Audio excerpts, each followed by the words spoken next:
mean any harm. We were just hungry. Please don't be mad at us.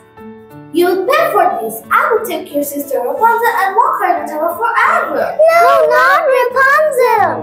The wizard locked Rapunzel in a long tower.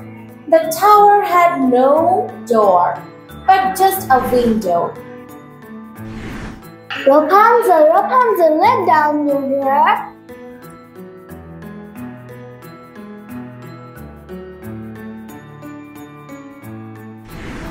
I wish I could see my sisters again. I don't want to be stuck here forever. Rapunzel, you will stay in this tower as my prisoner.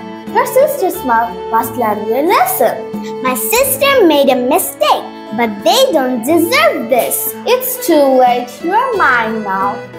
We need to find a way to save Rapunzel. Maybe if the apples with the wizard let her go.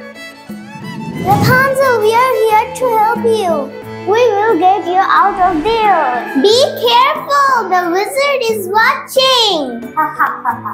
You think you can save her? You cannot defeat me. We are sorry for what we did. Please let Rapunzel go.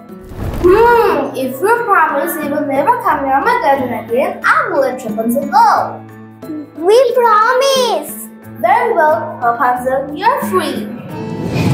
Thank you for saving me. I'm so happy to be with you again. Rapunzel, we are sorry for everything. And so Rapunzel was freed and the sisters learned their lesson. They all lived happily ever after. Thank you.